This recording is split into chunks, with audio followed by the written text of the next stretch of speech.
I'm so confused, please help. I'm getting married soon, and we're having a traditional wedding. I'm Indian, my fiancé isn't, but he was fine with having an Indian wedding. My MIL to be asked me if she could wear white to our wedding. I said sure, and now my fiancé is really mad at me. He says she is going to try to steal the spotlight, and she'll definitely show up wearing a long white dress, and it was very irresponsible of me to just agree like that.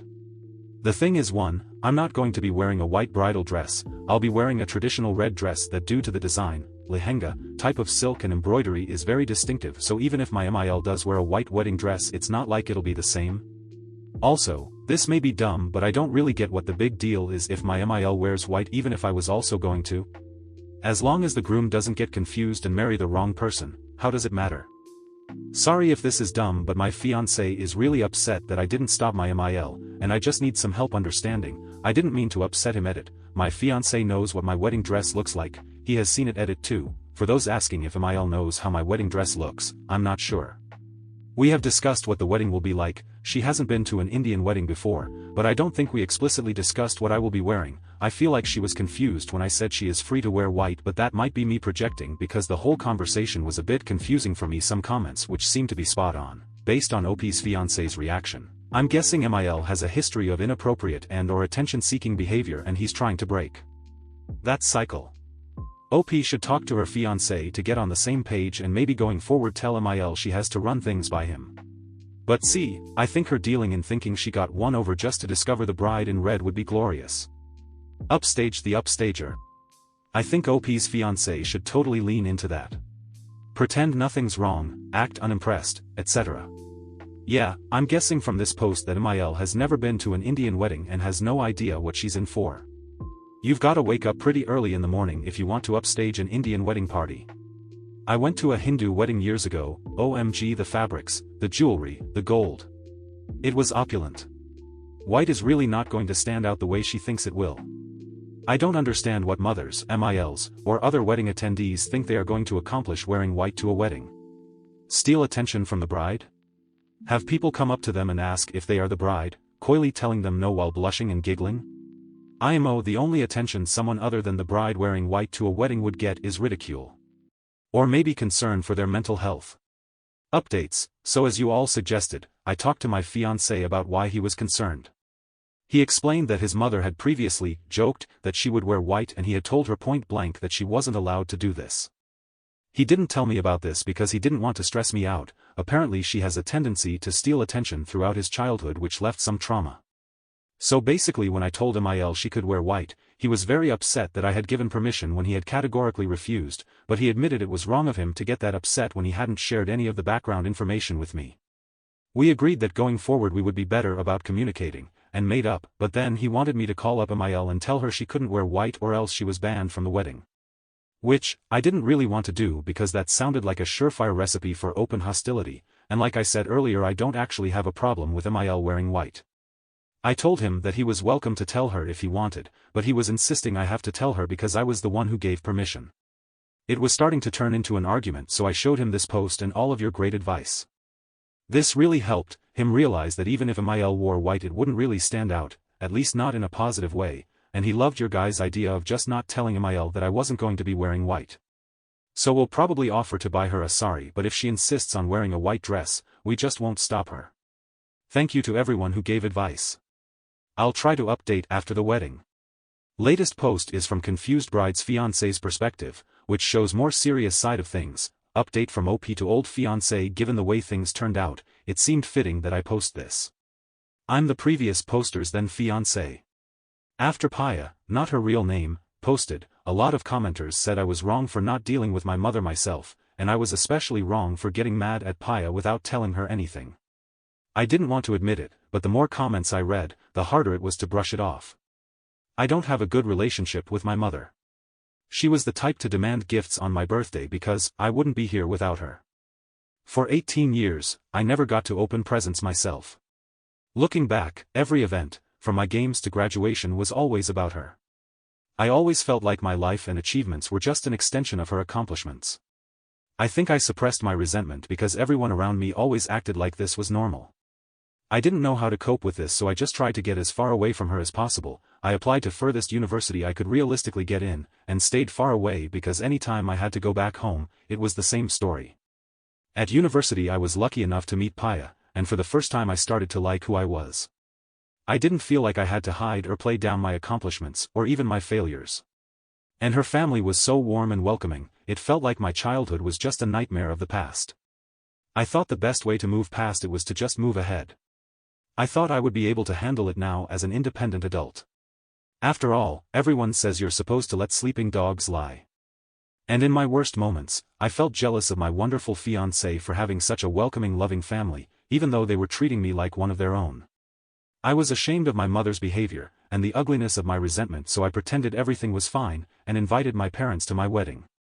Until this post blew up, I don't think I really understood how important my wedding was to me. I mean, obviously, the whole getting married to the girl of my dreams is huge, but I mean the actual details of the whole ceremony.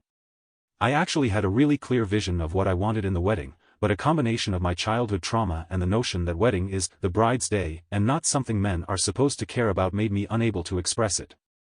I also didn't understand how badly I wanted an event that would be about me and not my mother. This unholy cocktail of repressed and suppressed feelings led to me unfairly lashing out at Paya when my mother tried her old tricks. At that moment I forgot white wasn't the bridal color in Indian weddings. I just felt a cold sweat that another precious moment would be hijacked by my mother.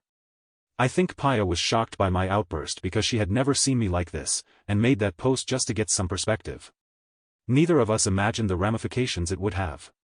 I read every comment at least 10 times. I couldn't stop thinking about it. Unwanted memories kept invading my head, no matter how much I tried to bury my head in work or exhaust myself by exercising. I ended up having an actual meltdown that night. I was sobbing and crying. It was probably my ugliest moment. The next morning I half expected to wake up alone, and get a text that the wedding was off. Instead, incredibly, Paya stayed with me. She convinced me to go to therapy, encouraged me through those first few hellish sessions and gave me space when I needed it. Therapy really helped. I was able to understand why I was feeling angry and upset, and how to deal with it beyond just trying to ignore it. I apologized to Paya earlier, but it let me actually be honest with her about my family. It really transformed our relationship. I took over the wedding preparation, with the help of my in-laws. This turned out to be great for all of us. I got to actually design my dream wedding. My MIL later told me she was really relieved that we switched because my lovely Paya didn't really care any which way about the colors or flowers and had virtually no input on any of it as long as we were getting married. You might have realized from her post that she is a pretty nonchalant and easygoing person. She used to joke that she was fine with just exchanging garlands and calling it a day. My MIL was also very encouraging and patient in letting me voice my input, and even found things I didn't have but loved, like riding a horse to the ceremony. We have a running joke that I seem more like her son than Paya because our taste is so similar.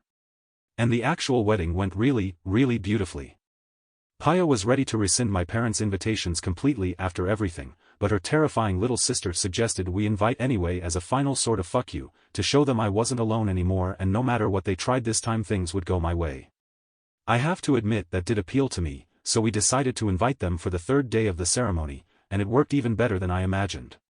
First, it helped that my mother had no real idea what an Indian wedding is like, so when she showed up in a long white tulle ball gown, security actually thought she had the wrong address and didn't let her in. This was actually something I didn't plan, but the schadenfreude of seeing my mother fuming by the gate while other guests were let in was delicious. Secondly, compared the embroidered silks and sleek satins of Indian clothes, my mother's ball gown honestly looked frumpy. Instead of stealing the show, she just looked like she didn't belong. This was accented by the jewelry, the matching churi and kungan and earring and bindis worn compared to her much more sparse look. Paya looked especially beautiful in her red lenga choli, with intricate henna covering her hands and feet. I'm probably biased since she's my wife, but she has the most beautiful inky hair and it looked stunning adorned with gujra and gold billai on her braid. Indian brides also wear something called a matha patti which looks like a crown. It definitely made her look like a princess. I actually forgot about my parents, and my insecurity, and pretty much the rest of the universe because I couldn't stop staring at her. Then my mother tried really hard to interrupt the ceremony. First she tried coughing, but luckily Paya's aunt sitting next to her gave her a cough drop. Then she tried to initiate a conversation, but Paya's 5-year-old niece loudly said in that high-pitched voice of children that really projects, don't you know it's rude to talk during weddings? I'm 5 and I know that. I later learned that she had been coached to respond this way by my wonderful, terrifying Asael. The third time she tried to interrupt Paya's cousin, who had also been coached by Asael, jumped and loudly whispered that the food didn't seem to agree with my mother and needed to go to the bathroom immediately, I'm sure you can guess the implication, and basically pushed her away. After that she stayed embarrassedly quiet for the rest of the ceremony. Throughout all this, the Panditchi never missed a beat and everyone else acted like she wasn't there. In the afterparty, the difference between my mother and everyone else was unpleasantly accented by her ignorance of Bollywood-Tollywood dance skills, so she tried to refocus attention through conversation. She turned to my mother-in-law and started to complain about how hard it was to raise me. Maya Mayel, bless her heart, said, however difficult children are, they bring 10 times as much happiness just by growing. Your son is such a wonderful young man, you must be so proud of him. My mother didn't like the direction of the conversation, so she turned to Paya and asked her if she was sure she wanted to be with me. This was after we had gotten married. Paya looked at her like she was a bit slow and said, why would I be marrying him if I wasn't sure? My mother loudly asked her again if she was really sure, because I used to wet the bed. I haven't done that since I was 8, but there she was, loudly announcing it for all and sundry. At that moment, I really hated her. It felt like there was something stuck in my throat, but no words came out. But Paya didn't have that problem. You must be confused, she said, and it was so confident with a touch of concern that my mother looked like she was actually confused. Then she raised her voice so it could be heard over the music. Dear, I know we are family now, but it's much too soon right now, or ever, for me to hear about your bedroom activities. Then she dragged me away to the dance floor while people started to stare at my mother.